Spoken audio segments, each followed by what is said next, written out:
This is the emergency podcast system. This is not a test. Movies are bombing all over the country. They are posing as movies you already know. They may already be in your theaters, your neighbor's home, or even your own. Do not panic. Specialists have been dispatched. They will help you identify these pretenders and defend you against this invasion of the remake. Please stand by for further instructions. Welcome to the Invasion of the Remake podcast. I'm your host, Jason Bishop, and this is part 2 of our remakes in the news, remakes in the works, remakes that may or may not happen. Some you'll wish you won't happen. Others are right around the corner. And some you might want to see happen that just may not. That's right. And again, of course, it's part 2, so Sam Stepanenko is with me again as always. And Trish is still on vacation in the Maritimes. Somewhere. Hopefully they're getting better than we are. Yeah, I hope so too. She does like swimming with sharks. So, anybody want to be our female co-host? Just in case. I may be taking applications just in case she got eaten. She may be lunch. I haven't got any texts since she left, so may or may not happen. So where we left off, I think we got to about letter L last week. So we're moving into M's, but Sam and I wanted to talk about something that wasn't on one of these lists. And yeah, I'm not sure if it's already dead on the vine, and I'm not sure if it's a good thing or a bad thing. We'll talk about that, I guess. Interview with the Vampire, there was some reports back in May that it was in the works for being remade with Jared Leto as Lestat, which is an interesting casting choice. Based on what I know of Interview with the Vampire, and I mean, I as a reader, I've read a number of the books, and the movie that was made in 1994, I think it was. Oh, God, it's been that long already. It's been that long. Wow. Which, I have mixed feelings about the movie. Well, I remember Tom Cruise being the big bone of contention for the fans of the novel. And I mean, it was a rabid fan base, especially back then. That was one of the big novels of the 80s and 90s. And putting Tom Cruise in that role. And me not having read that stuff, I thought he did a fine job in the role. He did. I got past it. I really could question the relevance of it. I mean, those books are not part of the social consciousness like they were when the movie came out in 1994. I don't think they are now, yeah. Not to anywhere near the extent that they were. So, and I mean, the movie does not have the same following or fan base that other movies that we've discussed have. Right? So I don't know if they're going to draw the audience, especially considering the vampire thing is kind of on the waning side of things. Yeah. I mean, maybe it might be in an upswing again with Universal Monsters stuff. It could be a case of the studio, I don't even know what studio is working on that one, but it could be, let's watch somebody else and see what happens. You know, if they succeed with theirs, then maybe we can take another vampire franchise. But yeah, we've been vampired out with Twilight and other things at the time. So it probably is going to be sitting dead on the vine for a while. That's my prediction. And I don't think it'll get the same kind of money spent on it. If it does, it'll be the same money, which, you know, given inflation, is actually less money. Queen of the Damned certainly didn't have the same kind of budget that Interview did. And certainly didn't have the script either. And Interview was a big hit. It was a big hit. Again, and that was star power, I think, more than the subject matter almost. Right? Because I think the diehard fans of the novels were interested but reluctant to see it because of the casting choice. Again, I have to say that it was actually, as far as I'm concerned, one of Tom Cruise's better roles. Yeah. I thought so too. I mean, I like a lot of that movie and a lot of people in that movie. So yeah. Now, having read the novel and seen the movie, I can say that they took a lot of the darker aspects out of it. Mm-hmm. I mean, it was a pretty dark film to begin with. It wasn't all sunshines and roses, that's for sure. But there are some pretty dark themes in the novel that are missing from the movie. Mm-hmm. So that's where I'm interested. Is are they going to go to some of that darker, more horrific stuff that was in the novel? Yeah, that'd be interesting. It seems like, especially since the 90s, we can go into much darker territory than we've ever had before. Yeah, and audiences eat it up. There's stuff that, you know, like, I keep going back to Hannibal, the TV series, and I'd argue any episode of that TV series is far more grotesque than anything they put on film for that same character. I'd have to agree with you. Well, maybe. I mean, there were some moments in the Hannibal movie. When he was eating that guy's brain. Yeah, and there was the evisceration with the guy hanging from the lamppost. It got pretty gory. Okay, maybe one of them. But certainly the first few of the Lecter novels or movies, I guess, were definitely more psychological than horrific. Yeah, we can take a lot more. We're such a savvy and desensitized audience at this point. Yeah, and I mean, I don't know if it's gory so much as darker. There's some stuff on there about revenants, and there's some social commentary on slavery in there that was missing from the movie. Mm-hmm. Right? At least as I recall. I mean, my memory's not that great. But.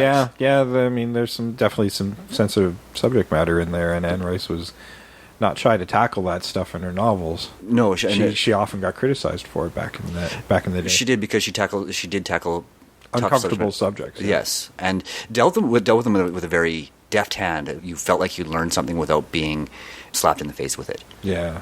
All right. Well, we left off at L. The next one up is actually right around the corner. The Magnificent Seven is going to be opening, I do believe, September.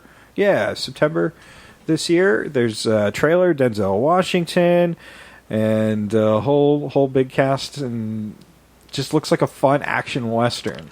I'm actually looking forward to being able to do this on the show. Yeah.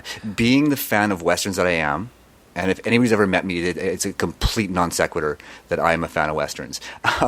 Yeah, we don't get to do them very often, and we always enjoy doing a western. Yeah, because I'm particularly a big fan of the Clint Eastwood style spaghetti westerns, but Magnificent Seven is on my list of favorite westerns. So it's going to be a lot of fun. Now this puts us in a weird pickle, because Magnificent Seven in and of itself was a remake of Seven Samurai, so which this is a remake also on of this remake. List that we're going to talk about. I know, and there's a remake of Seven Samurai coming. We'll talk about that a little later. So, you know, anybody who's been asking us to do this movie, they've now put us in a position where we can split it up. So we might do those back to back as another kind of 2-part week episode, 2 different weeks. But now we can separate Seven Samurai and Magnificent Seven and still reference each other. So we'll probably do them within the same month. But we don't know where they're going to appear on schedule. We don't think that far ahead. No, of course not. What do we feel like watching this week? That's right. And roll. Before we get into what you're going to do next, I do want to mention one more thing, because we talked about it last week regarding I think it's called Fat Man Japan. That one. Yeah. It is screening tomorrow night, our time. So for those listening to this, we've already passed that point. Unfortunately, but it's interesting that they actually are doing a screening, not 3 days or 1 day or whatever, how many days it is, since we talked about it. This is the original one there. The original one is actually being screened on the roof of a building downtown here in Calgary.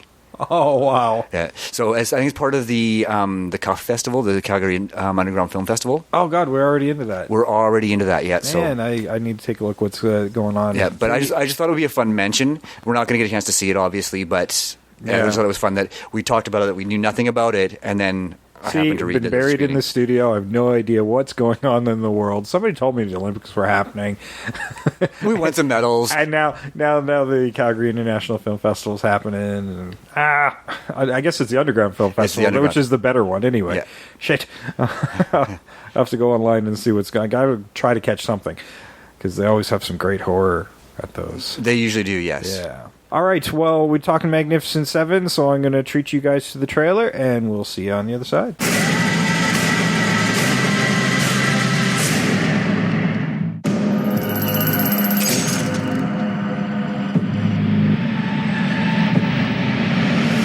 Man carries a gun, he tends to use it. Dan, you dead? Pity. I had just ordered a drink from that man. Took a job looking for some men to join you. Is it difficult? Impossible. How many you got so far? You and me, Who's she? we work for her. Good Lord. That's right. That man murdered my husband. I want something. I take it. He will take everything we have. So you seek revenge. I seek righteousness, but I'll take revenge. I need more than a few to help us fight. What a bunch of misfits we are. You know how to shoot that thing? I'm good. So am I. Who's local, my friend? Oh, we're good. We got a Mexican. I sense we are bonding. Oh.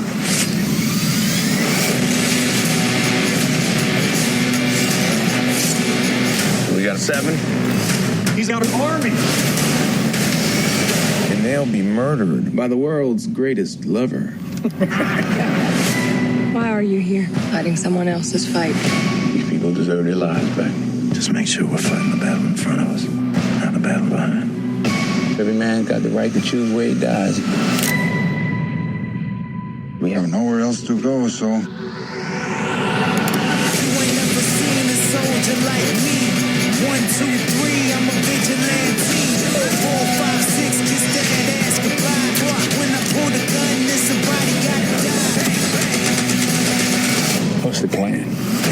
I've always wanted to blow something up. It's not a plan. I'ma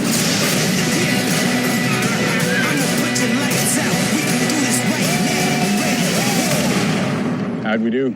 I think we killed them all.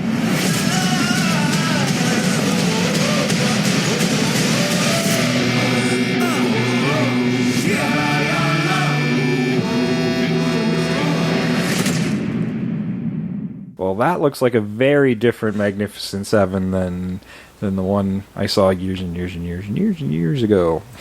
Years and years and years and years. This is something maybe that I should mention is I don't watch trailers. I really don't. Because I usually find that a trailer typically ruins a movie for me. It either creates expectations that are unrealistic, or it makes me go, don't really want to see it anymore. Mm-hmm. Right? So I don't watch them, but I understand why people do. Yeah, no, I mean, they whet your appetite. I go in and just to get a sense of the film. And, you know, I've got a film background, so I'll look a little deeper at a trailer than I think most people on the surface. And, you know, I don't want them to tell me the story. If they do, if I see a beginning, middle, and end in the trailer, I'm done. I'm out. Yeah. I'll catch you on Netflix. But if they just give me the tone and I get a sense of that there is even remotely a story instead of, you know, another action-y summer tentpole where they didn't think about it too much, then I might be in. Like, you know, we recently saw a new trailer for Wonder Woman, and we've talked about some of the superhero stuff, and we'll do a special down the road.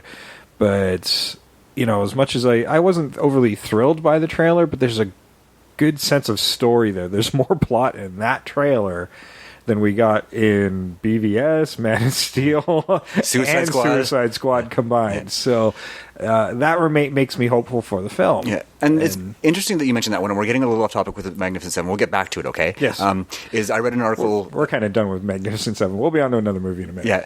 There's another... I read another article. It was an interview with Kevin Smith, who I'm a huge fan of. And you mentioned the Wonder Woman trailer, and he had spoken about that, and he was talking about what he was expecting from it and how he was pleasantly surprised by the trailer as well. He's like, we found out first off that it was set in World War I, and then he's like, well, no, World War II, right? Because that's the one that people kind of know and are aware of, right? World War I really isn't part of social consciousness anymore, as we mentioned before.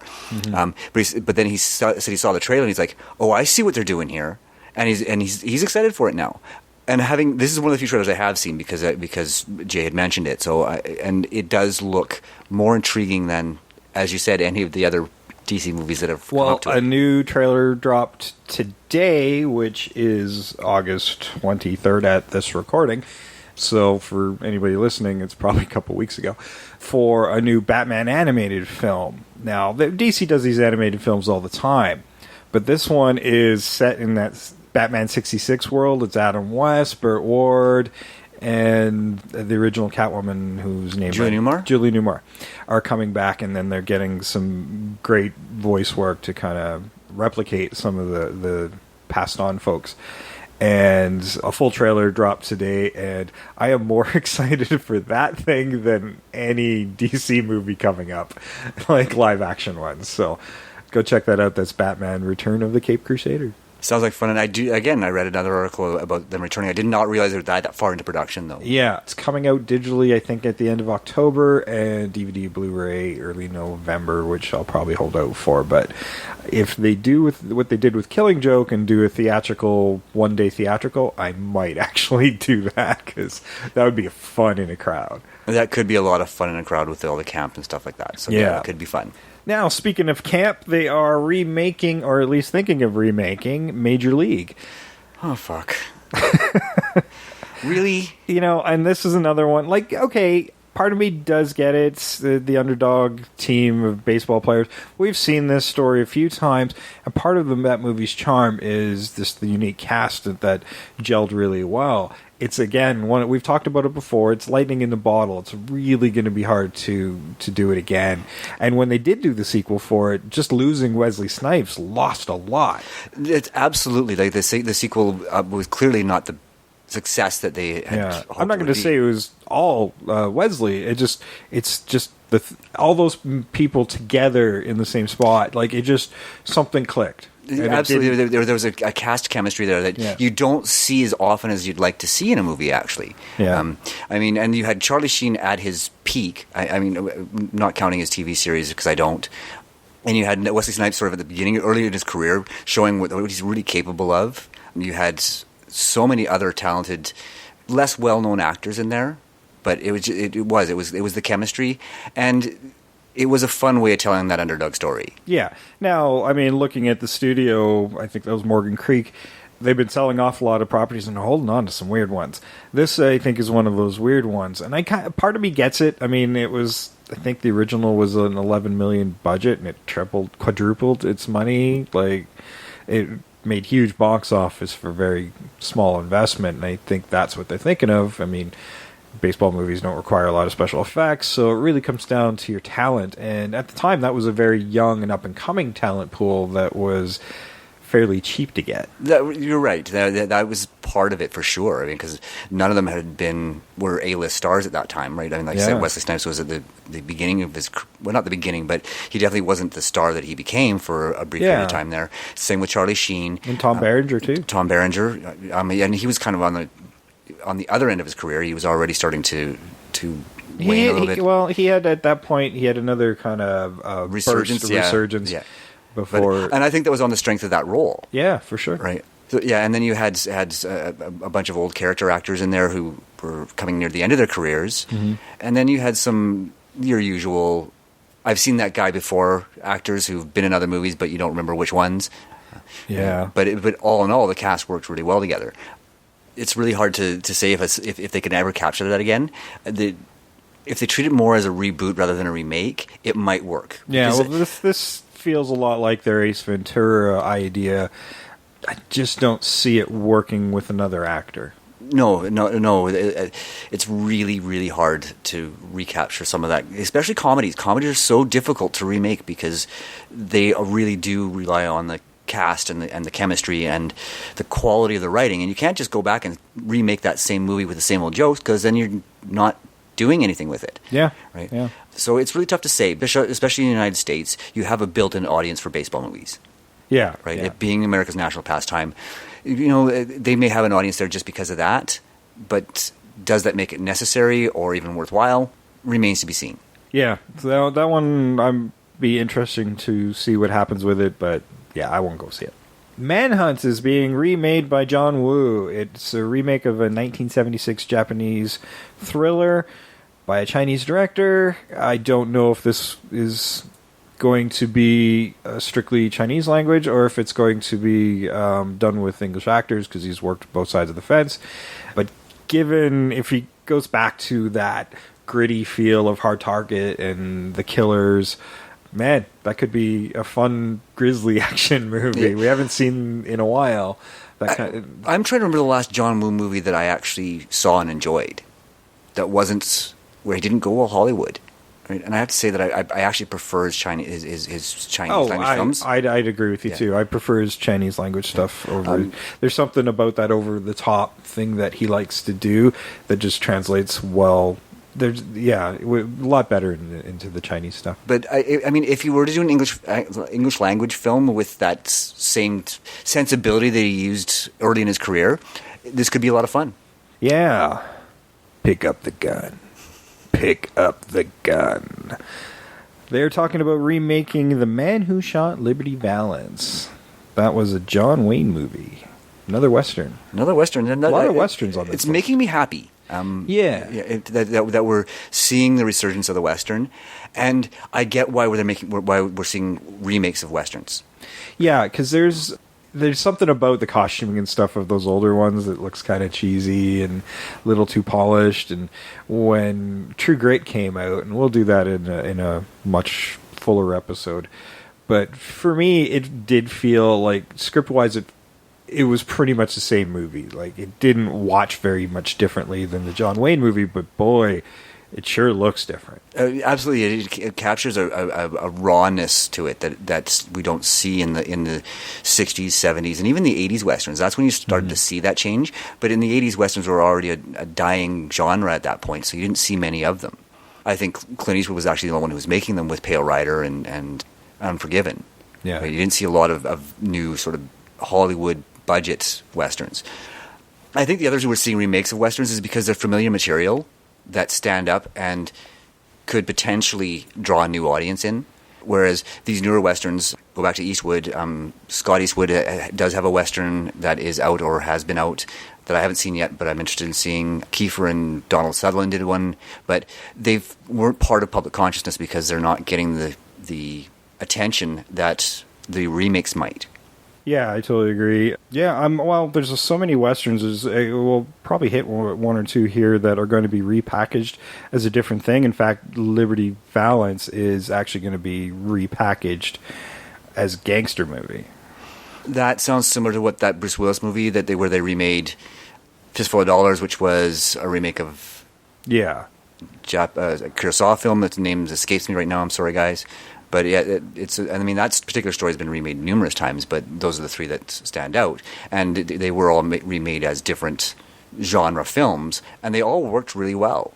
Like I said, I can't remember the name of the Bruce Willis one either. I'm sorry, it's been a long day. My brain's shot. Yeah, normally I'd be right there with you, but yeah, we both come in after work and our brains are fried. So, but we are going to cover those in another episode. Yeah, so. I think all three of them are excellent films for what they are. Yeah, absolutely. So it's interesting to see them doing that way, but I would like to see westerns being remade as westerns more so right now. But again, it's one of those tough genres that still hasn't really made any resurgence yet. Mm-hmm. But I'm hoping that it does. Yeah, next one on the list is Masters of the Universe. A lot of toys getting made into movies right now. And we did cover this on episode 22 of the podcast. Go check that out and listen to how we would remake that. We were pretty much throughout the original movie, and I'm pretty sure that's what they're going to do here as well, and try to find that nice marriage between the cartoon and something probably hobbity, I don't know.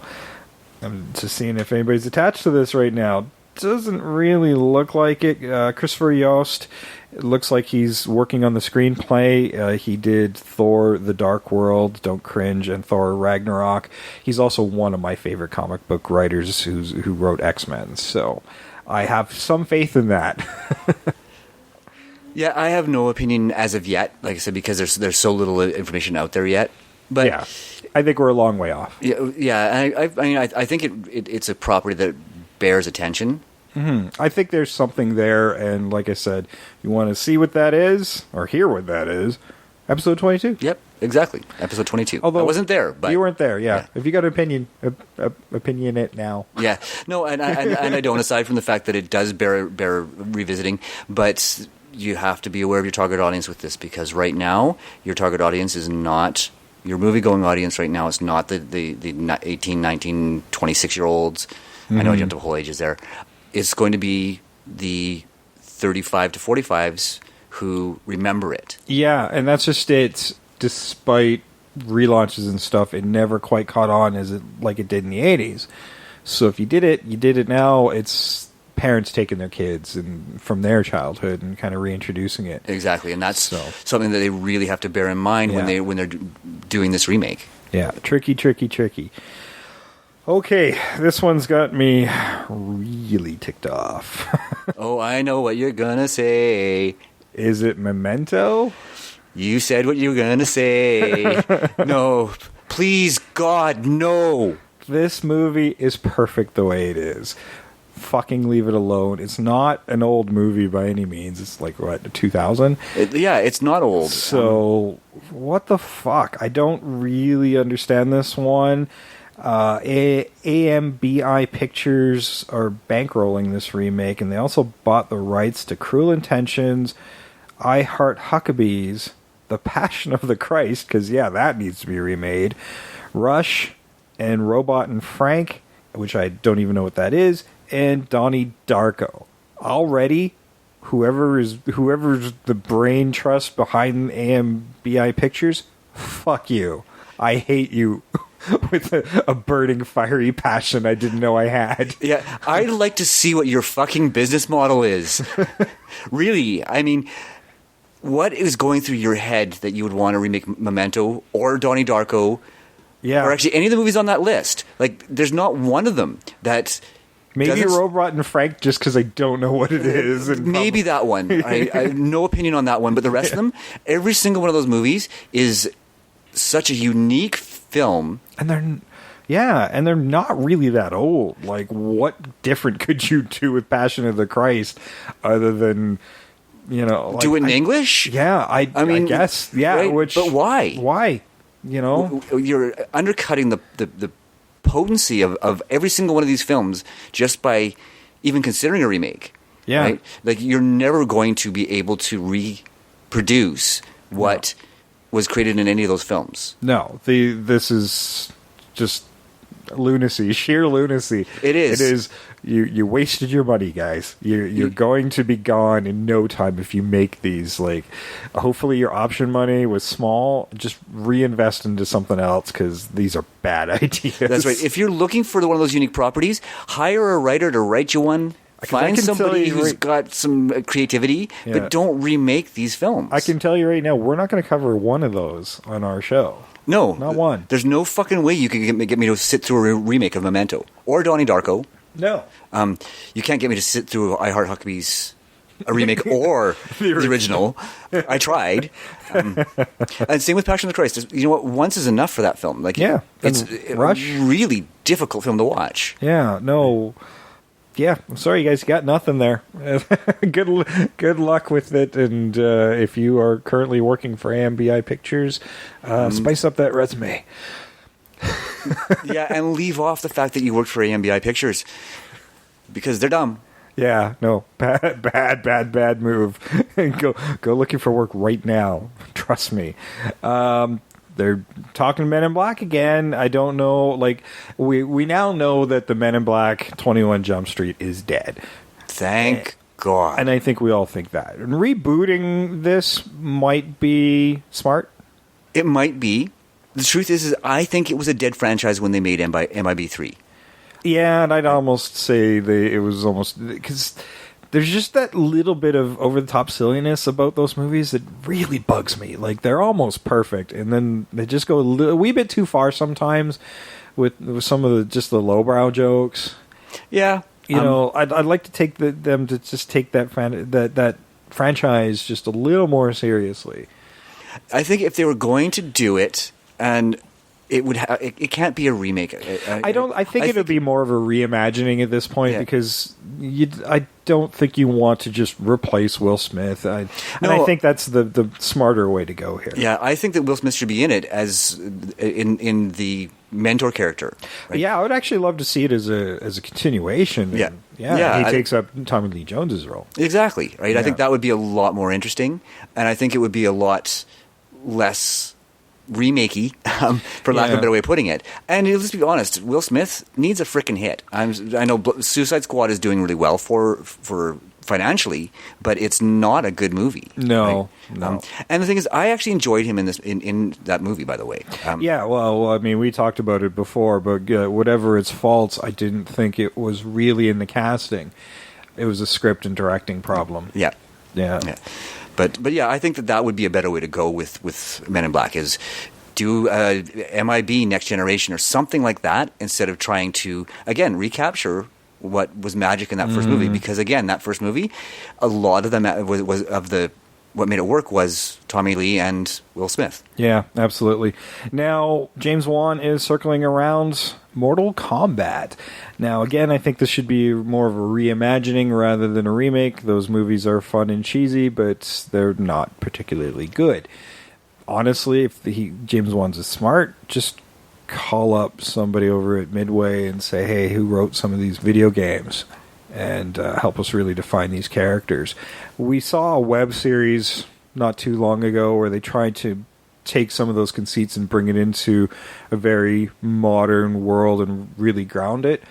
I like the big over-the-top spectacle and fantasy of it all. Yeah, absolutely. I think the first Mortal Kombat movie had some potential, but it just didn't quite live up to it. I mean, the action scenes and over-the-topness of it were fantastic, and I know over-the-topness isn't a word, but it was a low-budget, let's cash in on a video game type of movie. The strongest part of that movie was the soundtrack. Yeah. I'd try to be more serious about the casting with that stuff. And, yeah... Don't put white guys into Asian roles, and, let's be really serious and try to make them look like their characters. And keep it dark and gritty. I mean, for fuck's sakes, they've got fatalities. They were PG movies. Yeah. Like make it gritty. Make it an R-rated movie. Now that we've got Deadpool, it's okay to make our movies again. Yeah, and you know what? And I mean, I say this so often, and I feel like a broken record, but I'm going to say it again. Know your audience. Yeah. Right? I mean, your Mortal Kombat audience is not your 12 to 13-year-old. Yeah, the video games, they're ripping out spines, but they're handing each other flowers, and it's all shiny. I'm like, no. I want a dark, grisly Mortal Kombat movie that's just 2 steps away from a fucking horror movie. It should be just gory as fuck. And it should be action scenes that lead the story. Yeah, absolutely. Now, into a much brighter world, Disney is, we talked about in the last episode, Disney wants to remake all of their animated stuff from the 90s as live action, including Mulan.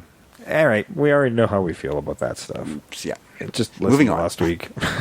There's no real news on it right now. They really only have script writers at the moment, and... that's fine. It appeals to a certain crowd, and I am not one of them. Actually, you know what? As we're sitting here and you're talking, I think it could be really interesting because there could be some really great epic. Yeah, no, I think scenes in there. Yeah, right? given the nature of that story, especially if you kind of go back and embrace the roots of that story and not try to remake the cartoon as much. That could be quite something. It could be visually spectacular. Yeah, out of the Little Mermaids and other things we've heard about, this is one's actually probably the most interesting. Yeah, again, because of the subject matter. Yeah. So I don't know. Hopefully it's not just the live action version of a cartoon, because that doesn't interest me at all. Yeah, no, we don't want all bright and shiny. I mean, I understand that it's Disney and they want to have a target audience, but I think they could go a little more historically accurate and really play up the epicness of the story. Yeah, absolutely. I can totally get behind that. Now, The Mummy is back in the news again, and I think this is what Universal is looking to make their Universal...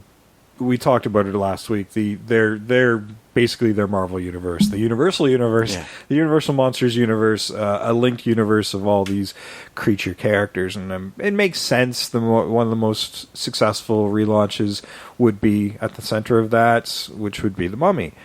Now, recasting, I mean, with Brendan Fraser and stuff, he was part of what made those movies fun, because they're not particularly great. There's just something about that over the topness that's likable, but they're good popcorn movies. That's all they were ever intended to be, I think. Yeah. Sophia Boutella of The Kingsman is attached to the film right now, but nobody really knows what the role is, and looks like Tom Cruise. Yeah, that's what I've been reading as well. Tom. He's one of those actors where I cringe every time I hear he's attached to something other than Mission Impossible. And it's unfair to him because every time he goes into something, he owns it. Right? Yeah. Right. But is this something that he needs to do? Or is this something that the studio has decided they want a big name star to try and really kick this franchise up? Well, okay, if they want, here's part of the argument too, is if they want to create a unified universe, now you're thinking long-term planning. Marvel, I mean, has been at this already a decade, building these franchises with younger, more affordable actors. Here's an older actor who's not affordable. No, he costs a ton. He costs a ton. Like, some low-budget guys would just like his money, because that could make a movie. Yes. So, is this a smart idea to center it around it? Because how long can you have him? Exactly. I mean, if you're thinking another trilogy, it's going to be in his 60s by the time it's done. Yeah, and I mean, I don't care how fit he is right now. Yeah. But eventually, I mean, he's going to catch up with him. It's going to catch up with him, exactly. And I don't know that this particular Unless franchise... he's playing the Mummy. Yeah, well, yeah. Right, but yeah, this particular franchise, I don't think it needs this, to use one of Jay's terms, tentpole stars. I think that you're better off cutting the budget back a little bit, getting some smaller stars, and let the film succeed on its own merits rather than trying to draw people in with a superstar who may not necessarily be right for the role, right? And It's not a criticism of Tom Cruise, because you know what? Everybody hacks on him, but I have seen very few movies where I have not enjoyed his performance. Yeah, I'm with you there. I'm not a Tom Cruise hater by any stretch. And I'm not seeing the vision right now. It's, especially if they're thinking long term, that doesn't seem like long term thinking at all. No, unless he's not meant to be the central character. Like I mean, the character should be the Mummy, right? And so if it's a one-off for him, then it makes a little more sense to try and draw the audience in, but it better be a damn good story. Yeah. Right? Because if you're not going to continue to have Tom Cruise as your anchor for the series, you better make sure that you're writing some really good stuff. Yeah. I'm very interested to see where that kind of stuff goes. I think it'll be a very different looking franchise. Yes. Than the two we've had now. So, Murder on the Orient Express. Kenneth Branagh is signed to direct this, which, another take on Agatha Christie's story. I don't know. I'm on board. Yeah, I'm okay with that. Yeah. There's seeing her kill Poirot again. Yeah, it's the original film is dated. Mm-hmm. It's one of those things that could bear a fresh coat of paint and maybe a few touch-ups around the windows. It's not and you make sure that you're referencing the original story as much as you can, so that you're not taking too much away from what made it great in the first place. I totally agree. All right, well, here's another one that... And again, these are sourced from Den of Geek. I didn't say that at the beginning of the podcast, so I'll say it now, as well as IMDb and a couple other places. But those are our main sourcing of these remakes in production at the moment, and it's certainly not a complete list. And not necessarily accurate. Some of this may have changed, some of it may be speculation, but we're using this for the purposes of entertainment. Yeah, and like we said in the last episode, some of these may not happen, some of these are right around the corner, and these things die on the vine all the time, so we may not see... I'd actually put good money on like less than half of these will actually get made. Kind of like this one, The Naked Gun. It's Leslie Nielsen's thing. Like I just don't see anybody else doing it. It's so tied to an individual like Ace Ventura that you just... I don't see moving forward with it. I don't see why anybody would want to. Yeah. There's a TV series on air right now, and for the life of me cannot remember of it, because I only watched half an episode. It was that hard to watch, where they took the Police Squad Naked Gun concept of where it's like slightly over-the-top comedy. It's getting great reviews. It's just not my type of thing, so I'm not on board with this anyhow. After the first Naked Gun movie, I kind of lost interest. Right. So yeah, I mean, I can see trying it, but again, this over-the-top spoofy comedy's kind of not popular right now. Yeah, it's not popular right now. I mean, I love the original trilogy. I'm fine with it. Just leave it alone. A Nightmare on Elm Street, they want to go again. Another remake, reboot, no casting attached, but David Leslie Johnson, who is also responsible for the reboot of Dungeons & Dragons, is attached to write the script. So, I don't know. Could be good, could be not. Replacing Robert Englund has proven already difficult, although I think they did a fine job in casting. Jackie O'Haley? Yeah, that was fine. There was nothing. I had no problem with him. It was just a terrible script. And I can honestly say that I have not yet seen it. Yeah, Platinum Dunes need to just settle down and stop remaking things because they're bad at it. Yeah, and let's go back to the writer who's now attached to 2 remake reboots. A little worrisome as well. It's very worrisome that if somebody's making a career out of this, yeah, that means they don't have an original fucking thought in their head, to me. Right? And I could be wrong. He could be a genius, and nobody gets him, so he's been reduced to writing remakes. Yeah. Right? So, but it is worrisome that you're seeing the same writer attached to multiple remakes. Yeah. Now, a reworking of Nosferatu is in the works. This could be all right because the original was 1922. It was a silent film. So, that German expressionism type of film, there's something about just keeping it in its time. And I wouldn't mind seeing how that would be updated. I even have some ideas of my own of how to make an updated silent film.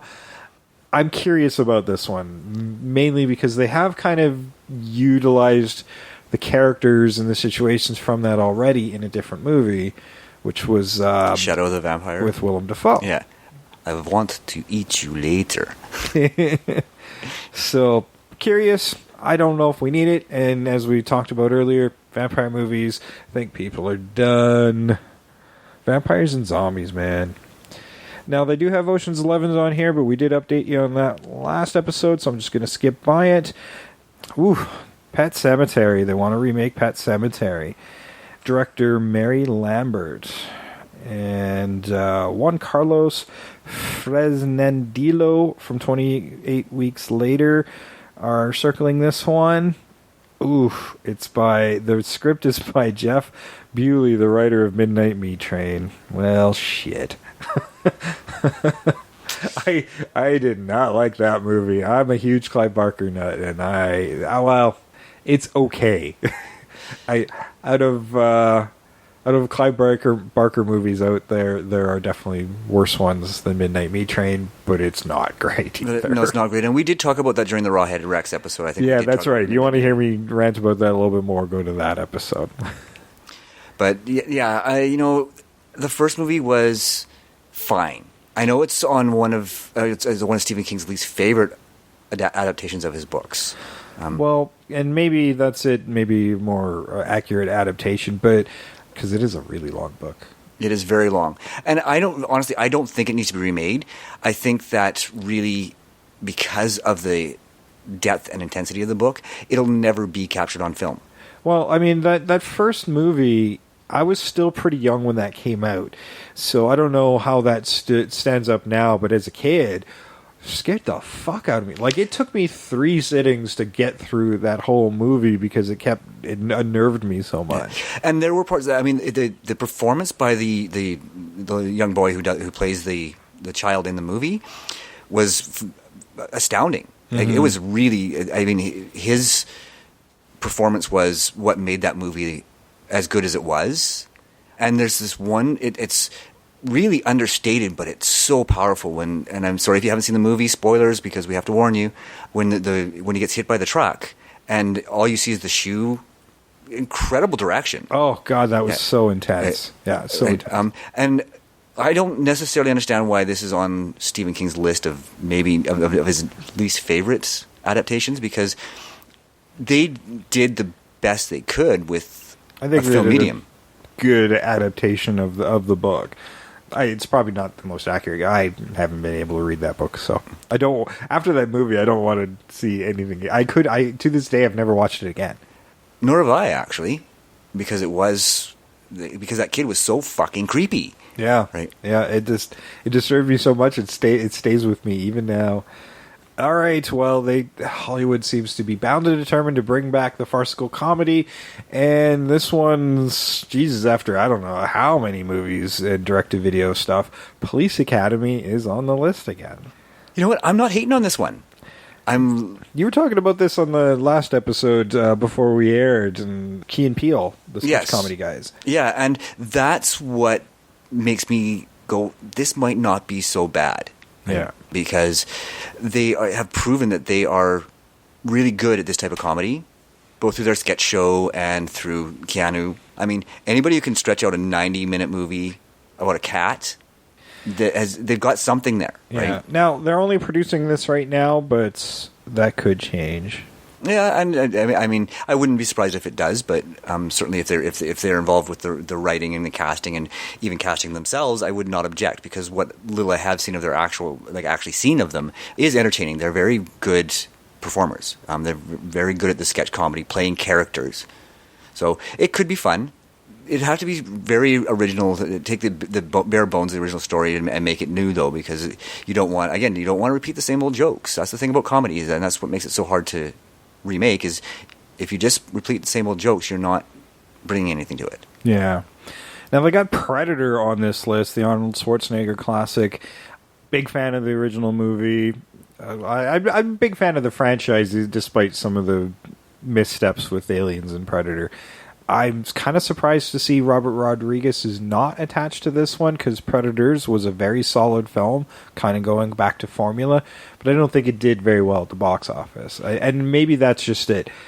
Is there really a franchise here anymore? Or maybe you should dump this into the Aliens mythology without calling it Aliens Predator. Just sneak them in somewhere else to get people excited about it again, because I don't think they are. They did a pretty damn good job killing both franchises. They did. And I mean, Aliens is on that list of movies that's being revisited and trying to rekindle interest. But I like the way they did it with Prometheus and then prequel stuff and tying it together without saying this is an Aliens movie. Yeah. Right. So that give you enough time to forget about some of the really terrible sequels. Exactly. And get you interested again in the magnificence of that film. I mean, Prometheus is a pretty weak script when you really watch it, but the way it looked was just stellar. Well, it still was mythology building. It's yes. something they haven't done since James Cameron was involved. Yeah. So if you can get in there before, catch up, and then deviate, like get to the point where we're now around Aliens again, and let's just forget Aliens 3 and 4 and the 2 Aliens Predator movies ever happened. Let's just wipe them off the map. They didn't happen. Let's just continue on with that small little world that ended with the second Aliens movie. Yes, right. I think I'd have to agree with you on that. I think there's and that's what they need to do with Predator 2, is maybe instead of going back to the original story, go back before it. Yeah. Right? Well, I'm not sure what Shane Black has in mind there. It is Shane Black, so I'm sure it's going to be really well done, because he's very good at what he does. Yeah. Well, I'm interested to see. I always like seeing the Predators return, so that could work. As well as this one, a remake of Private Benjamin. Now, this actually could work. Again, we've said comedies are hard to do. The original was 1980 Goldie Hawn movie, as she is recruited for the army as a female soldier. Yeah, and I don't know if you've seen the movie or not. But it's been so long. I just kind of remember the broad strokes. But yeah, it's a pretty broad situational comedy, right? Yeah, it's a fish out of water story. Yeah, I was never big on Goldie Hawn as a lead, but I do remember quite enjoying the movie. Yeah, and I'm a fan of Goldie Hawn. I've always enjoyed her. So, but it's really basically it's Stripes for women. And I mean, not to sound sexist or misogynistic, but that's really what it was. Yeah. Right? And I think it actually predates Stripes. So I guess Stripes is the male version of Private Benjamin. Yeah. But and then it had the TV series, which I do remember from watching as a kid. I think it only got one season, even if a full one. But so I'd be interested to see this, because now Rebel Wilson is circling it right now. Does she have the comedy chops? I don't know. Rebel Wilson, I mean, that's all she does. Okay. I don't know if she can play a character other than Rebel Wilson, though. Yeah, right. That's my concern. I love her in everything she's in, but everything she's in, she's Rebel Wilson. Over the top, Fair. crazy, potty mouth, manic, right? Right. So that's my concern, is because this role does require some subtlety. It requires some growth. Yeah, well, that'll be interesting to see if they can pull that off. Now, one of the Saw executive producers is working on a remake of Pumpkinhead. I love the original film. Some of the direct-to-video follow-ups, not so much. But that creature's always been one of the more interesting-looking horror monsters out there. I've always loved the look of it, of that creature, and I wouldn't change it too much. I mean, modern effects can certainly make it a little more mobile, but Stan Winston created this gigantic thing. Yeah, that was really amazing. And it looked good on camera, and that's the tricky part with a lot of this stuff. Is, I mean, we've talked about other horror movies where the movie itself wasn't so bad until you saw the creature and go, oh man. I think Jeepers Creepers is another one where if they'd have left the creature really in the dark, it would have been a great movie, right? Well, it was a great movie, but it would have been more powerful and a lot creepier and scarier. Yeah, right? I think the creature, because I'm a big fan of that one as well, and they did it on a low budget. The creature definitely looks better in the second film, but the first film is a better movie. Exactly. Yeah. Right. And Pumpkinhead kind of breaks that mold, because when you see the Pumpkinhead on screen, he's pretty intimidating. Yeah. Right. So I'd be interested to see how they do with a remake on this. And I think you had actually mentioned about wanting to remake this on the show. I guess that's kind of been taken away. Oh, well, I mean, we don't know how far most of these are true, and so we whether might they'll have our actually chance happen. yet. We already did Logan's Run. Logan's Run's been in development for like a decade, so we might get to it before they get to it. We might get to it before they get to it. And much like this one here, they're rebooting Red Sonja, and I wouldn't mind throwing my 2 cents into this one. And I'm glad they're rebooting, not remaking, because the original one is terrible. Now, lots of people have been attached to this one, most recently Robert Rodriguez. I'm kind of glad his died, honestly. I didn't like his casting, so... this one has not been part of my consciousness, which is funny, because I'm a big fan of the Conan Red Sonja universe. Yeah. So I'm not sure right now. It looks like Simon West is involved. Con Air's Simon West. And potential stars that have been named are Amber Heard and Megan Fox. No. Yeah, right now, still terrible. Just maybe not make it. I don't know. You guys don't get it. No, you really don't. No. Ronda Rousey would be perfect. Yeah. Right? You need a big, somebody who looks strong as well. Yeah, even Michelle Rodriguez, if she were, I think she's maybe getting a little bit, I hate to say it, sorry, but a little bit old for the role. I also think she's also too short. You need somebody with a particular stature. That's true. Yeah. But somebody that's that type of person, right, who's got that aggressive and casting coming down on that one's probably going to come to a new talent.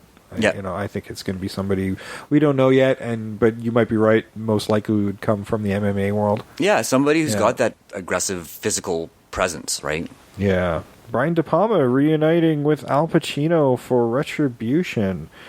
This is their third pairing, which is a remake of a Belgian movie, The Memory of a Killer. I don't know really anything about this. The story follows a cop and a hitman trying to stop a child prostitution ring. That sounds heavy. It really does. I don't know. I don't know enough about the Belgian film to form an opinion as to whether or not it's a good idea. Usually, I'm on board for English version remakes of foreign language films because I like to compare them. I like to be able to see it in the original format with subtitles and really get engaged in that film and see how an English language translation treats it. Yeah, right? And we've done a few on the show now, and we will continue to do, foreign language movies along with the English language remakes because we're not afraid to read our movies. No, sometimes I really enjoy it. Like I said, somehow you get caught up in the world really quickly when you're reading it. Maybe that's because I'm a reader. Yeah. But yeah, I'm trying to remember the last one we did. We did Let Me In and Let the Right One In. I think the last one we did was La Femme Nikita, wasn't it? La Femme Nikita was probably the last one, yeah. Yeah, La Femme Nikita. And that was my first episode as an official That's co-host. right. Yeah, that's right. We're overdue. Yeah, I think we are. We'll hit one soon. We'll definitely hit one soon.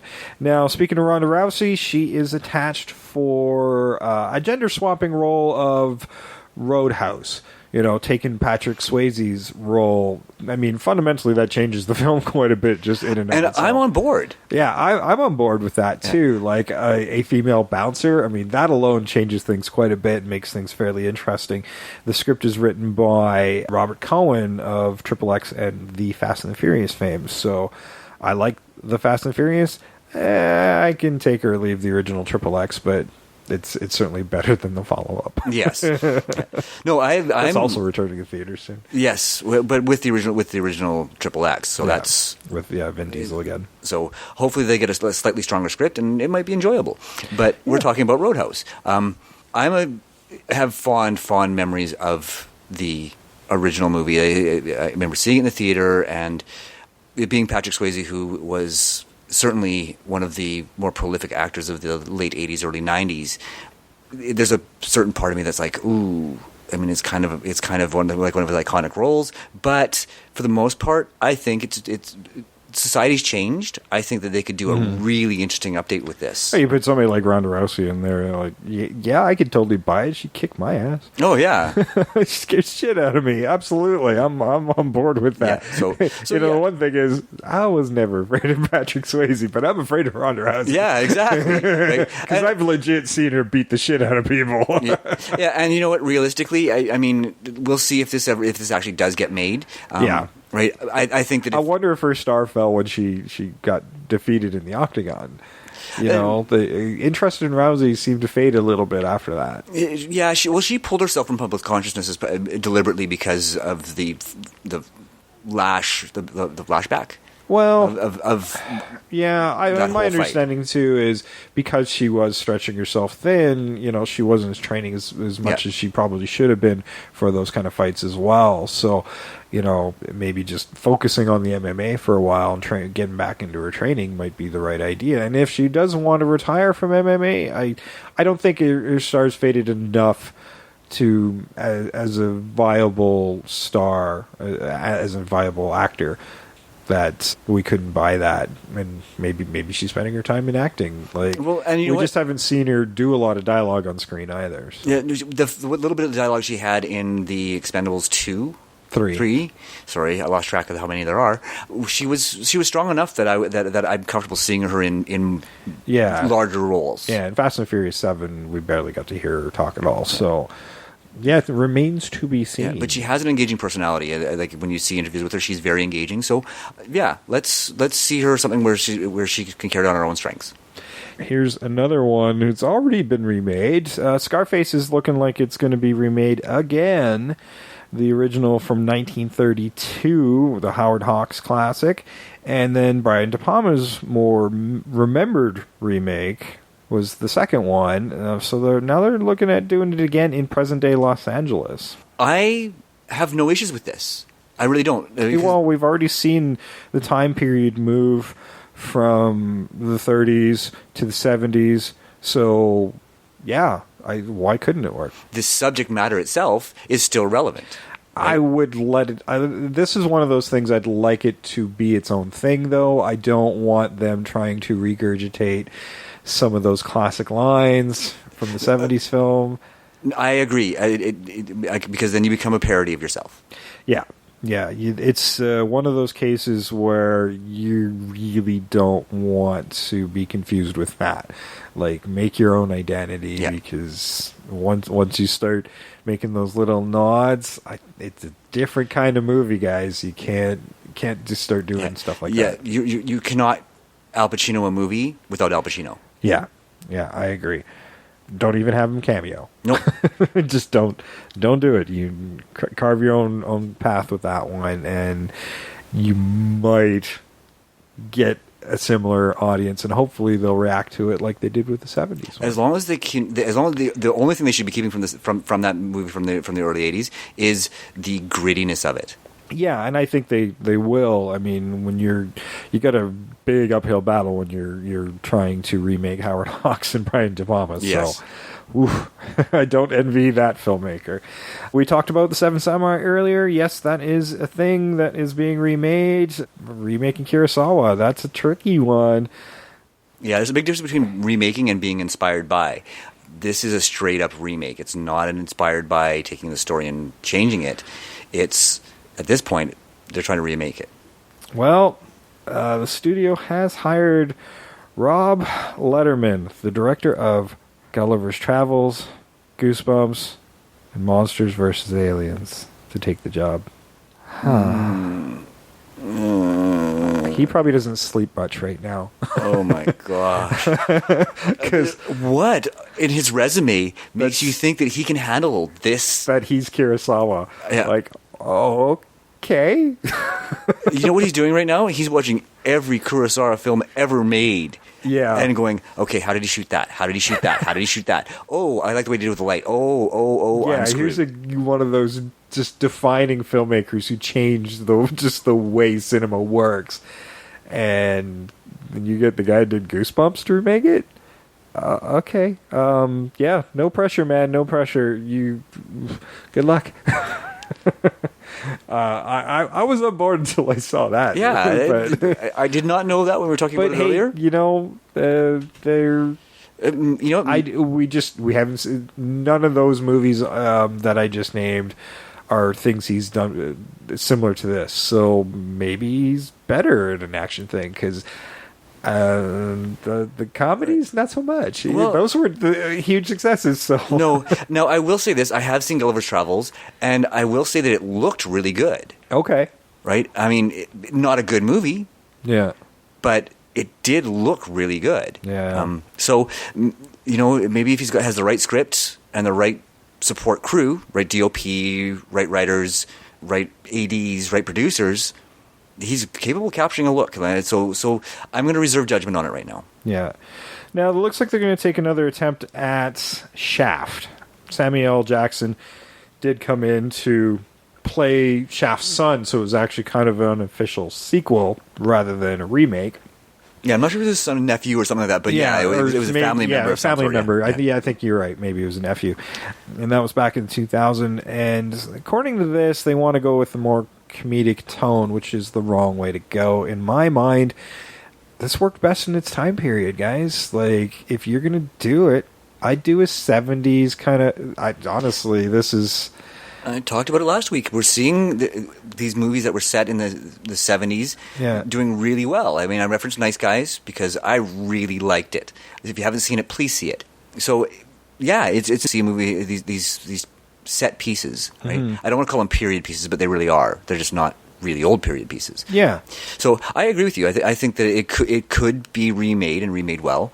That being said, I did not mind the. You can keep it fun, but I don't.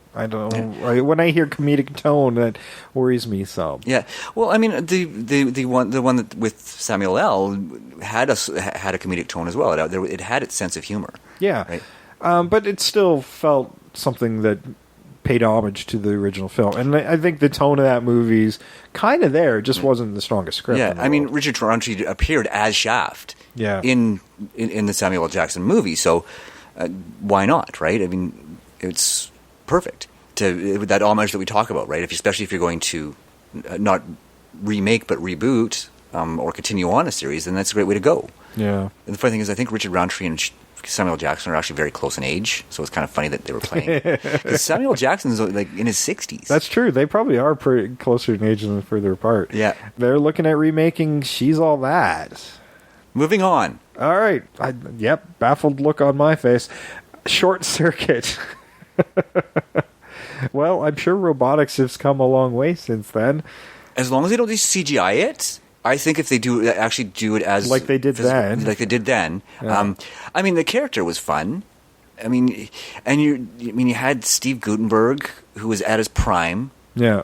Now it looks like they've hired Tom Hill of the first two Alvin and the Chipmunks movies. Oh, okay, moving on. Tells you it's going to... Well, I mean, the original was a kid's family movie Family too. movie too, Like, yeah, I so- was a kid when that came out. Yeah. So, like, that fits. Those If movies... they're keeping that tone, yeah, did you're well. right, yeah. Yeah, so that's fine. I think it's not. I'm too old for that now.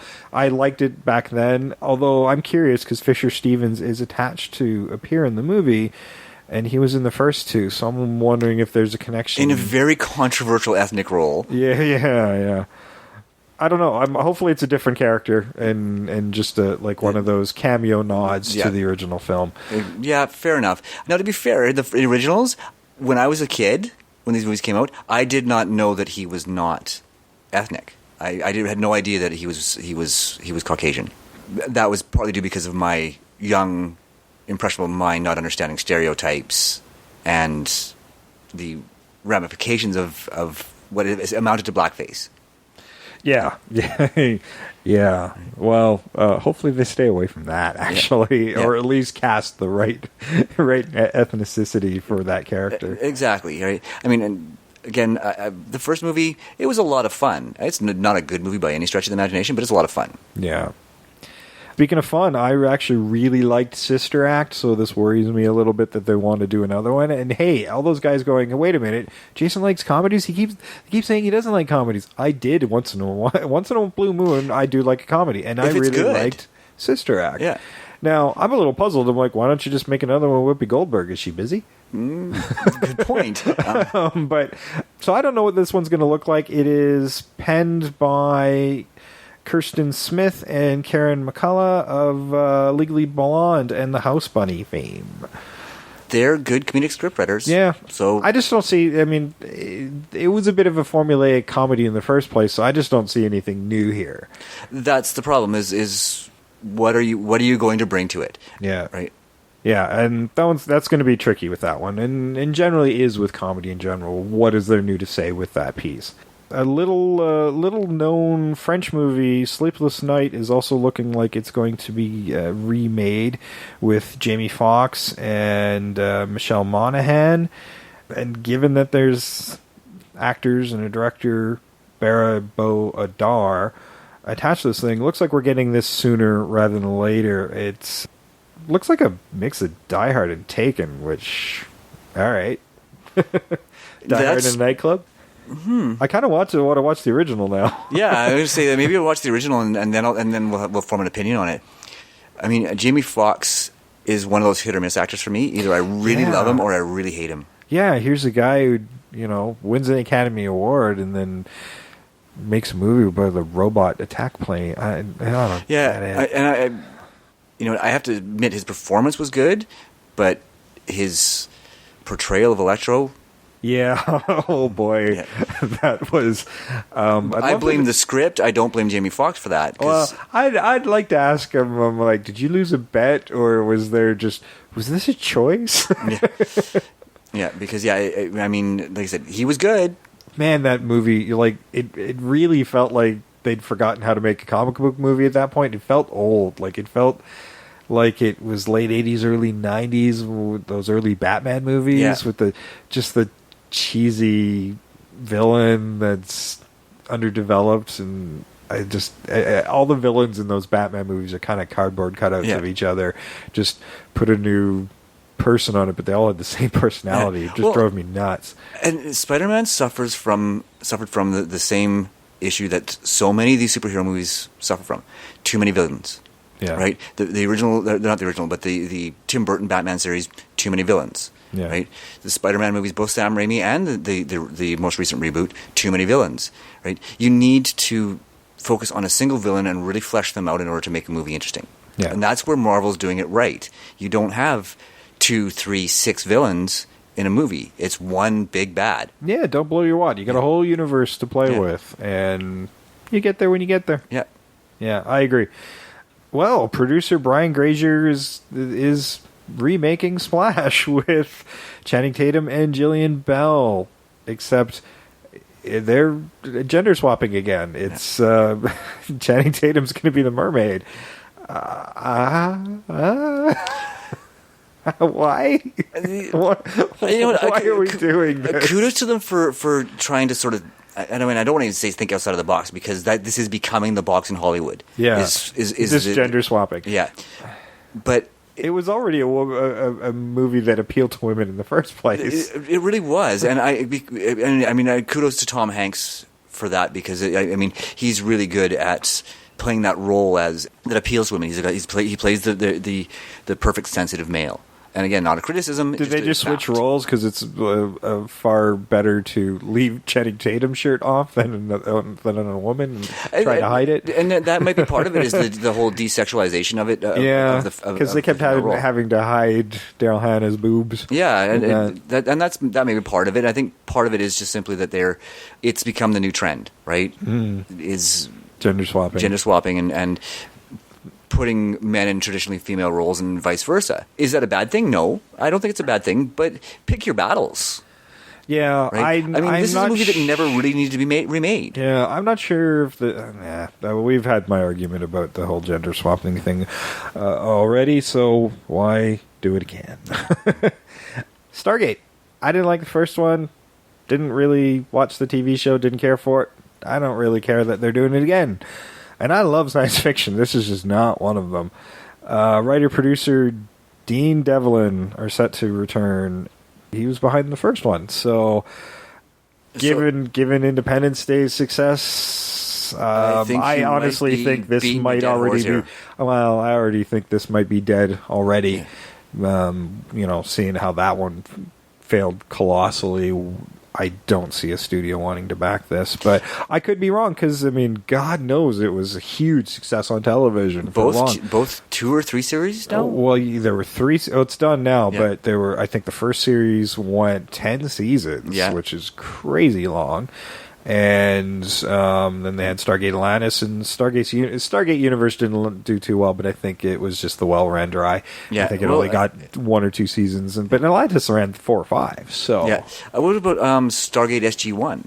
That's the original first. Okay, that's okay. the one. Sorry, I'm not a big fan either myself. And sorry to my Stargate fan friends, but I just never got really into it. My brother loved them, so. Yeah. I don't know. The original movie was like, well, I want to. You got this Egyptian alien thing, and I just kept thinking Marvin the Martian. He kept wanting to blow up the Earth, and I think when I actually went to the movie, I even said the explosive Pu-36 explosive space modulator. Yeah. I laughed at that movie in the movie theater, and I was the only one to see it. Yeah, and I live in my own head, and apparently nobody else does. That's your fault, not mine. Yes, and you know what? I have to say that the concept, I like the idea of the Stargate. Yeah, right. It just needs a really strong story to go with it. Yeah, and maybe this TV series executed it better. I just didn't get too far into it when it was on. I just, the movie didn't grab me, so I wasn't too interested in the series. And though I tried, it just didn't grab me right away. But if it went 10 seasons, it must have got better. They are remaking. Warner Brothers wants to remake A Star is Born, and this one, I'm totally okay with that. Clint Eastwood was originally set to direct this a few years back. Who knows now? It looks like Bradley Cooper's kind of circling around it. Oh, I'm not in it anymore. Nope. I like Bradley Cooper. I do. I just don't want to see him in this role. Actually, I don't know if he's going to be in the movie. It looks like he might be circling it as a director. That could be interesting then. That could be interesting. Okay, back on board. I don't know what kind of director he is, so... I would like to give him a chance. Yeah, and this is an older property that could totally use a fresh coat of paint. So this would be a third remaking of this, I believe. Well, I think The Star is Born was actually a remake. You're right. Originally. I think but it's been a long time since we've seen a version. And of it can use an update. This is another one of those movies that, because I don't think we've seen one since the 40s or 50s. No, there was one in the 70s with Chris Christopherson and. Oh wow! I totally don't even know didn't know that one existed. So. Yeah, it was the 70s or 80s. So, but either way, again, dated, right? Because if it was Chris Christopherson, it might have been a TV remake. No, you know what? Let's keep talking, and I'll double check it. But yeah, no, I know that there's a more recent. That actually reminds me, we'll talk off air about an older musical that's somebody suggested we remake, and I'm like, ooh, that's a good challenge. So we'll talk off air about it, but I think we'll be doing that when Trish comes back from vacation. Okay. And I don't want to pop it on air because it excites me greatly, and I want you both in the room to see your faces when I suggest it. In 1954, then again in 1976. Okay. And it's Barbara Streisand. I thought it was, but I wanted to make sure. And Chris Christopherson. Oh, and Gary Busey too. Oh wow. So yeah, that certainly does sound made for TV. but it was a theatrical release. Don't forget they were all huge stars back in the 70s for sure. Now they want to remake Starship Troopers, which turned into quite the cult film. It did. I'm going to say this because I love the original movie. I do too. With the understanding that to me, it is not a movie based on the book, because the book is one of my all-time favorite Heinlein novels, and they butchered it. So I really have to separate them. That being said, if they do a remake that was closer to the book, I am 100% on board. If they remake the movie, count me out. Yeah, right now it doesn't. It looks like it's a far, far off land of maybe. It could be a movie, could be TV series. They've been trying to make this a franchise and just not working. There actually have been 2 direct-to-video sequels and an animated movie and an animated TV series. None that did particularly well, although having seen some of the animation, those look pretty good, but the direct-to-video movies, not so much. So, I don't know. The well might be totally dry, but if they can recapture that camp that I think people are liking about that movie, and still the violence and that social commentary it was trying to make, I think people might be back on board with it. But maybe just letting that be and doing a strict adaptation of the novel. Hardcore science. Yeah. A speculative fiction novel. And that's the worst part right now. I mean, outside of Star Wars, they really don't want to make hardcore science fiction. They haven't for years. I'm hoping it's making a comeback, but they just don't seem to want to. I think everybody's afraid that nobody wants to see a really good science fiction movie that's smart and interesting and makes you think. You walk out going, wow, that was really cool. Yeah, and Star Trek's even abandoned the thinking model. Yeah. I enjoy those new movies, but they don't have near the depth that any of the original, even just TV episodes did. And that's true. I mean, they've turned them into action pieces. And again, I'm making an assumption here that all of our American audience are intelligent and literate and are not necessarily subject to what I'm about to say, which is this whole dumbing down of America. And it's been talked about for decades how media, and I don't blame Americans, I blame American media for spoon-feeding things to their viewers and to the populace, and really not respecting their intelligence. Yeah. And I mean, it becomes clearer and clearer every time I see one of these great franchises like Star Trek getting dumbed down. As visually entertaining as they are. Yeah. I'd like to see them sneak some of those elements back, because that upsets me a bit, because, when they pulled JJ off of Star Trek to do Star Wars, and people were concerned about it, I'm like, don't worry, he's already made 2. Yeah. And that's the problem. They feel like more like Star Wars movies now. Strangers on a Train is looking like David Fincher is circling around the Alfred Hitchcock classic. A little ticked off about that because I wanted to cover that one on the show. Still might. Fuck you. I like you, Fincher, but we were talking about doing some Hitchcock stuff, and Strangers on a Train was definitely on my list.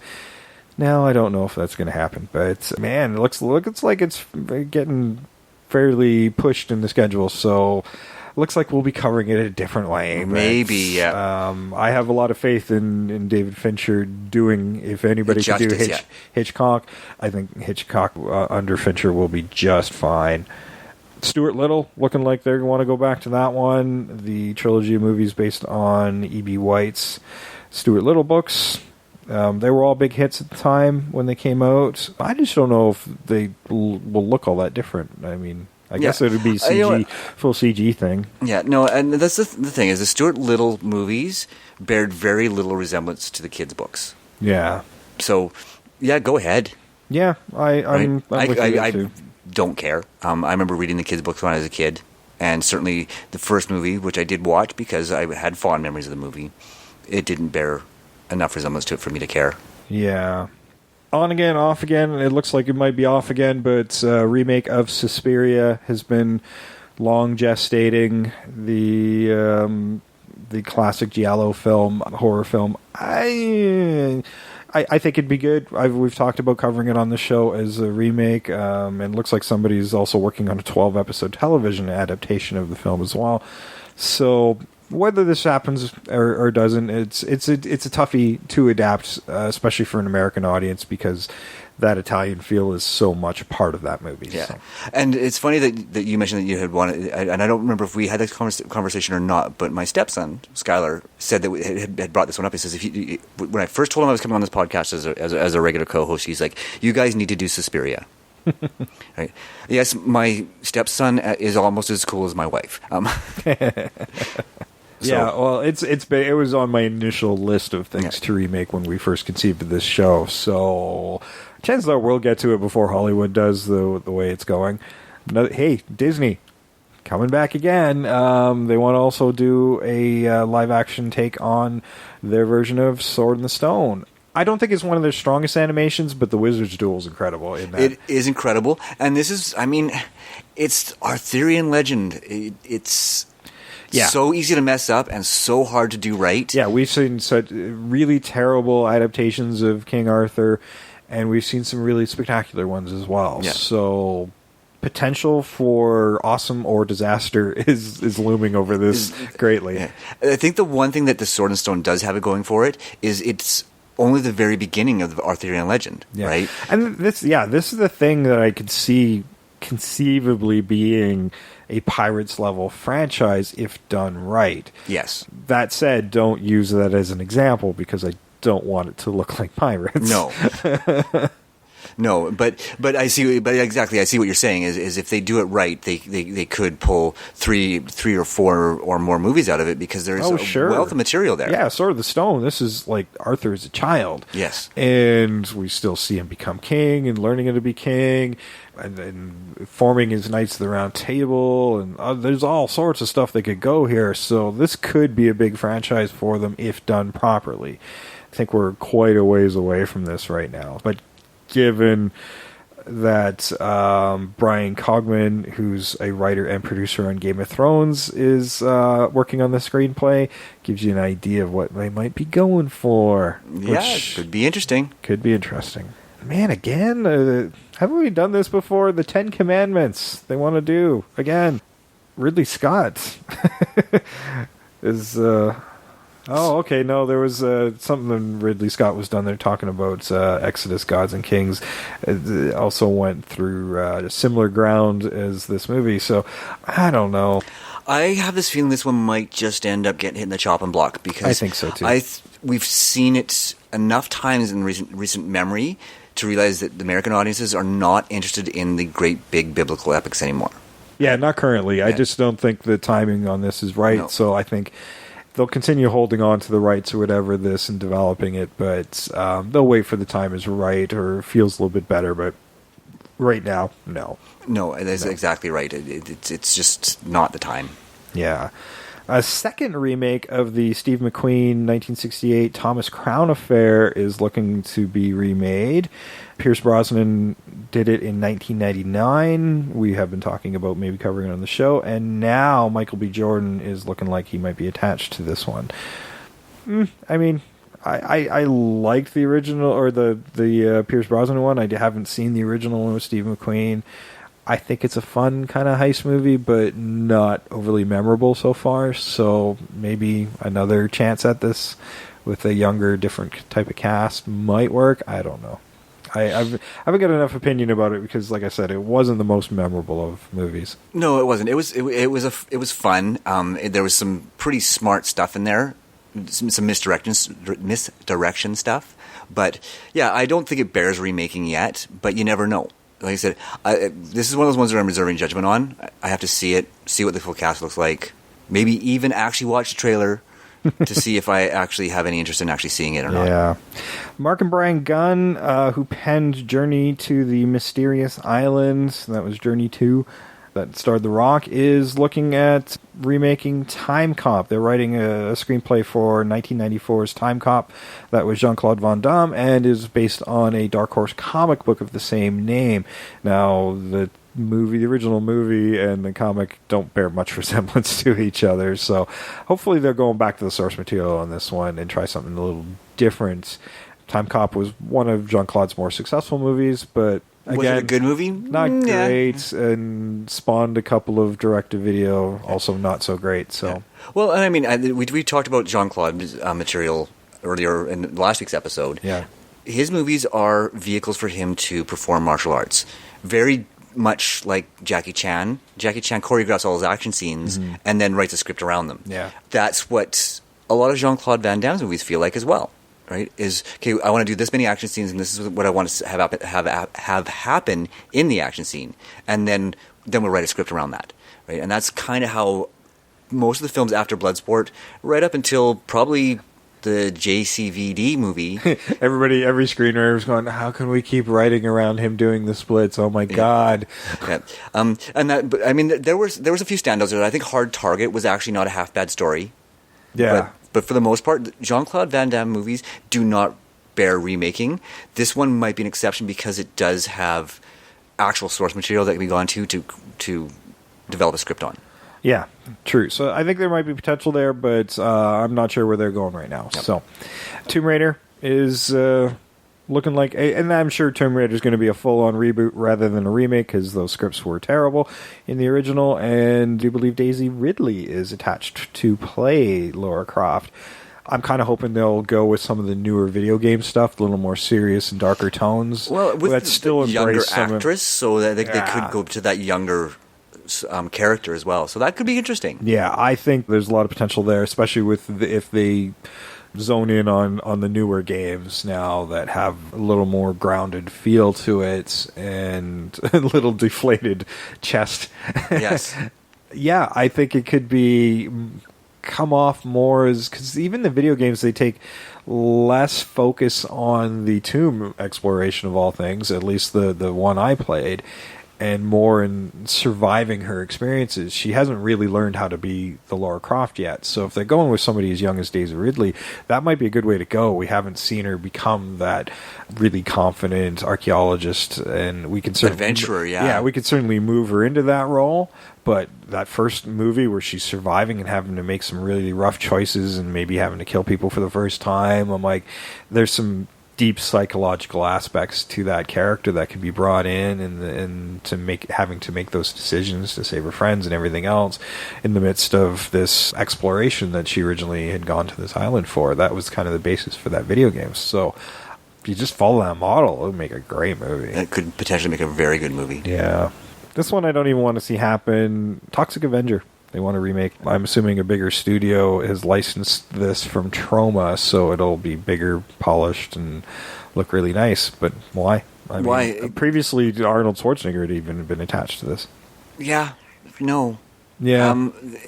What made that's part of it is because it's a cult thing. It's a cult thing, and it's campy, and it's low budget. That's what makes all Troma films great. Is the fact that they are unashamedly low budget. They know they're making bad movies. Yeah. Right? Don't try to make this a good movie. No, I mean, there's nothing about that screams good movie. No. They've tried to kidify it before. There was an animated series, but I don't know, that over-the-top splatter gore superhero thing. It's so Troma that trying to polish that up and make it a little nicer. I don't think that's going to work in any way, shape, or form. The only thing I conceive of, which scares the hell out of me, is maybe taking it into the direction that they've done with Teenage Mutant Ninja Turtles.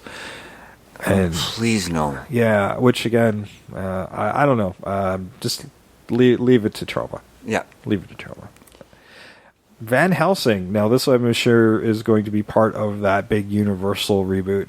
And that was a great idea that just had a poor execution. Yes. I wouldn't actually mind covering that on the show myself. I really love the idea. I was so excited for that movie. And as was I. Fuck, they botched it.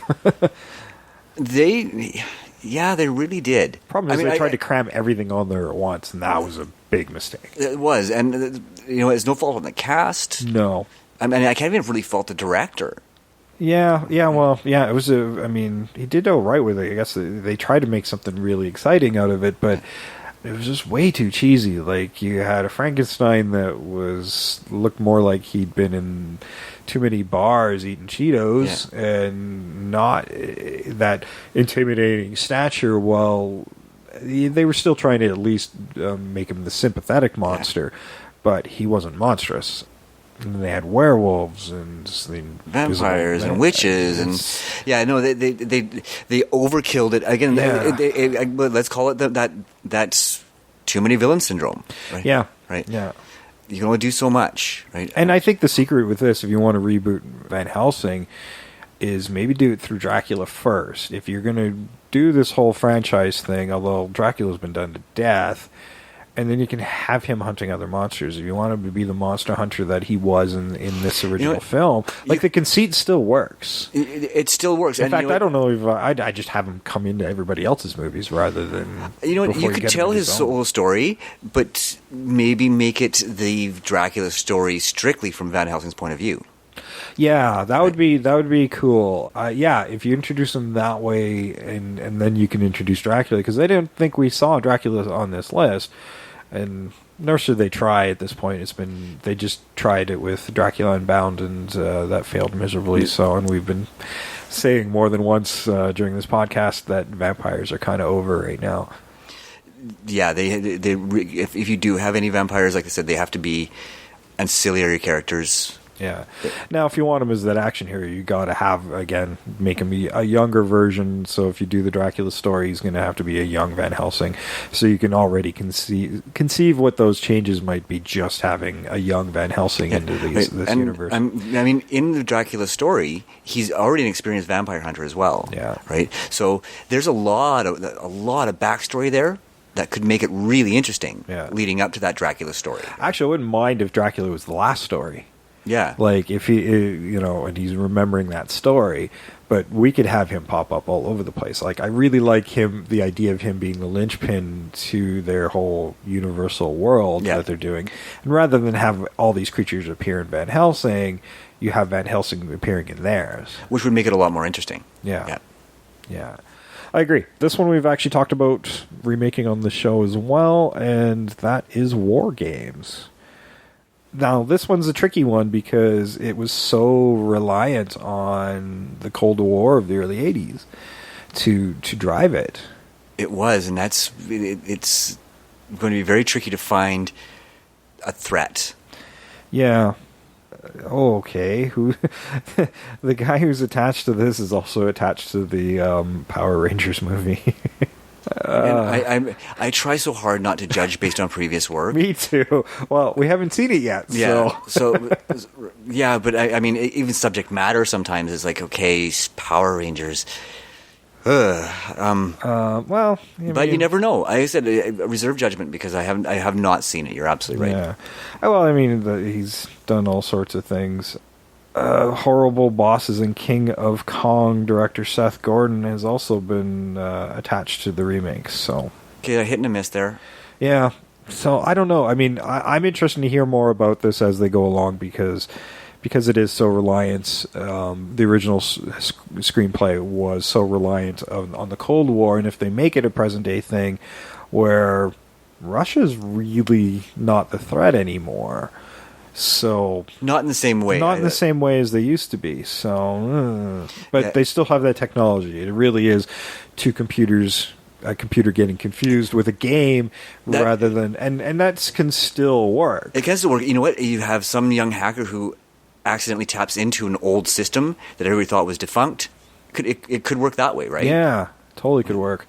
That got my brain going now, so we might still do this one. And this one, I've had so many requests for this from Rob at work here to do the Warriors. Warriors, come out and play. No.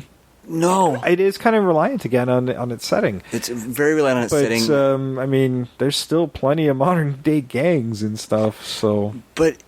Yes, there are, but it's a very different type of gang culture.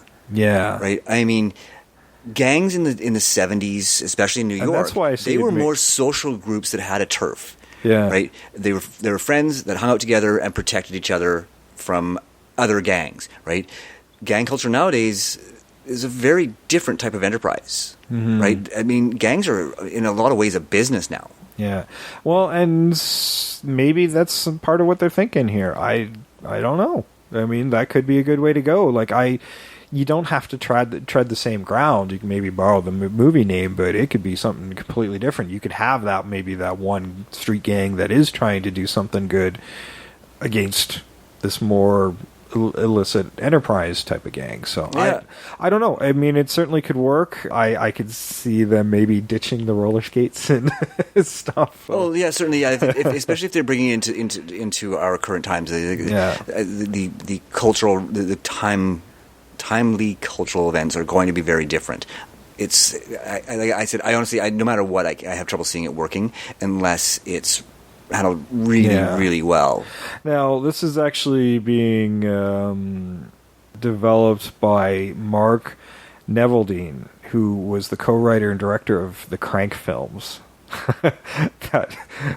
That is either awesome or scary. I'm not sure which, because I love how over the top those movies are. Yeah, and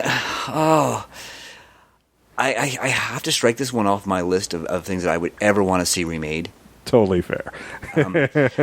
Especially now with this director, because I love the Crank movies. Yeah. Just because it worked once, you don't have to try again. That's right. This is one of those movies that you'll never be able to recreate that magic. Yeah. We're getting close to the end here. Weird Science naturally on the list. I'm surprised they haven't actually done it already. Doesn't look like I see anybody really attached to this one. Okay, Michael Bacall. 21 Jump Street. Fuck you. That makes me angry. That's all we need to say. Moving on.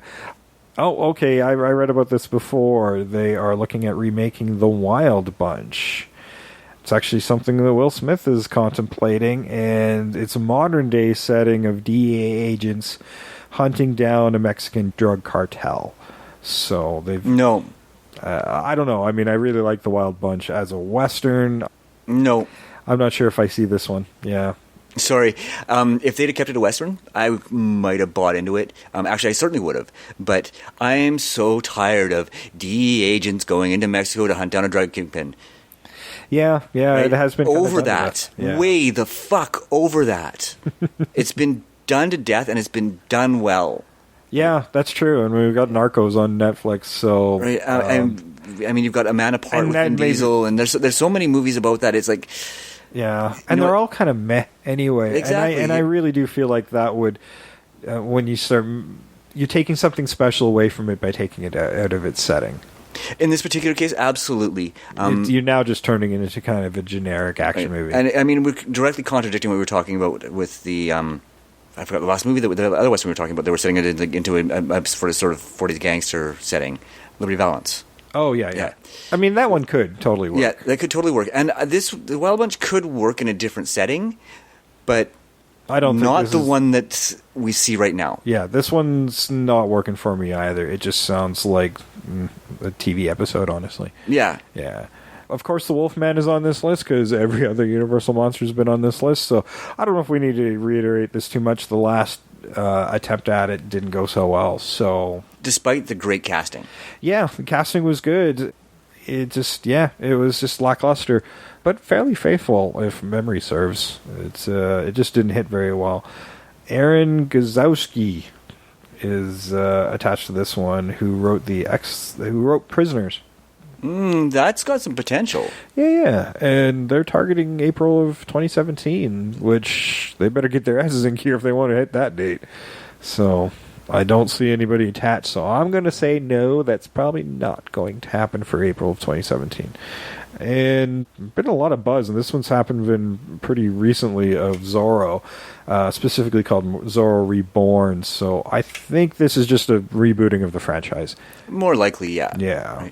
Right. I mean, with the Zorro movies and the Zorro material, there's so many different stories that it's going to be difficult to see a straight up remake. Yeah, I don't see this as a remake. As here's a new story. The last set of Zorro movies were fantastic, and I would have liked to see more of them. Actually, I would have too. I grew up watching Zorro along with things like Lone Ranger and stuff, and there's not too many bad ones. There was the campy Zorro that was a little weird. But yeah, I think I'm on board for more Zorro for sure. Yeah. That setting is still fun and intriguing. And if you keep the tone of the Antonio Banderas, Salma Hayek movies, I think that they could do really well. Yeah, absolutely. Oh, what? No. This sounds like they want to go into the near future. With Zorro? Yeah. Oh, no. No. They, near future in post-apocalyptic times? Like Fury Road? What? Fuck off. I went from interested to... Not on board at all. Not on board at all. Please do not keep it in its setting. It works the way it is. Don't fuck with it. Yes, we saw that would happen with the Jonah Hex comics. You don't take a character like that out of its setting. Yeah, every time they took Jonah Hex and put him into the future or the present day, that book got canceled. Every time. I miss it. DC makes more Jonah, but no more movies. That movie was terrible. And given that was Zorro, that's it. That's the end of our list, guys. And God knows there's more. If you know of some that we didn't list, write us over at Twitter at Invasion Remake, Invasion the Remake, of course, on Facebook, or send us a big list of stuff over at Invasion of the Remake at gmail.com. It's all one word, Invasion of the Remake at gmail.com.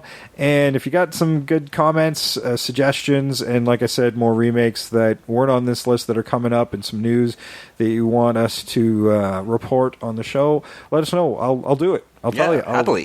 Send me the info, send me the links to the stuff we didn't talk about, and we'll cover it briefly in a different episode before we get into our regular remakes or talking about remakes. Exactly.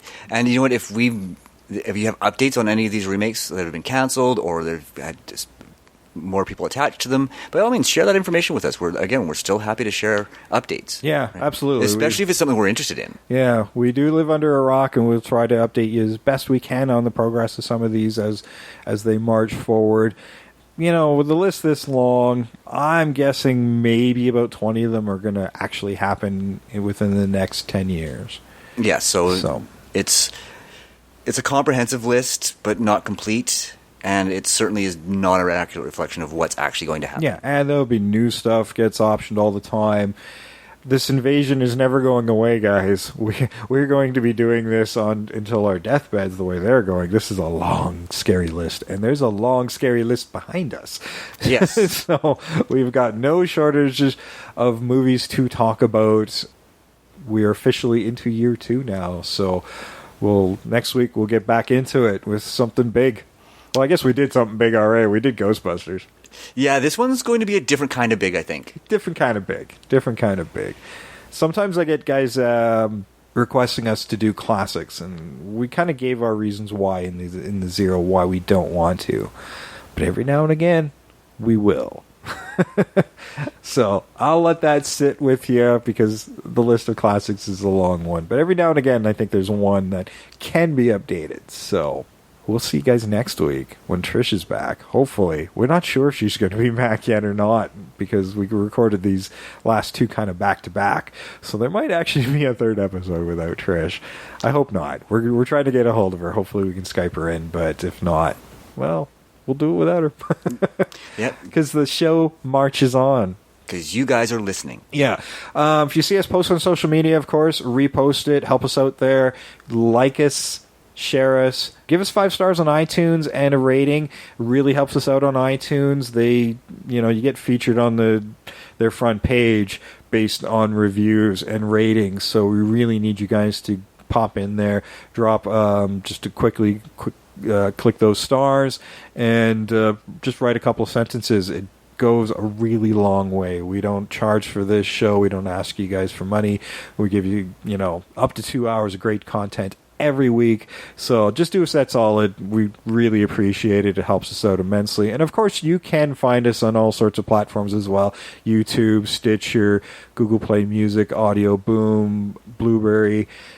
Tons of apps. So just go look. If they're a good podcast provider, we're probably there. Yes. And you know what? Talk to us on social media. We do answer. We actually love talking to people about absolutely. everything. It's we all. It's not some person hired to post for us. It's us. We're the ones at the Invasion Remake on Twitter. We're the ones monitoring Facebook. We're the ones monitoring the emails. So when you're talking to any of those places, you're talking directly to us. That's right. All right. Well, that's it for Remakes in the Works. I've been Jason. I'm Sam. And that empty void is Trish. Hopefully we'll see her soon. Just imagine her voice. Hopefully she hasn't been eaten by a shark. And we're out of here.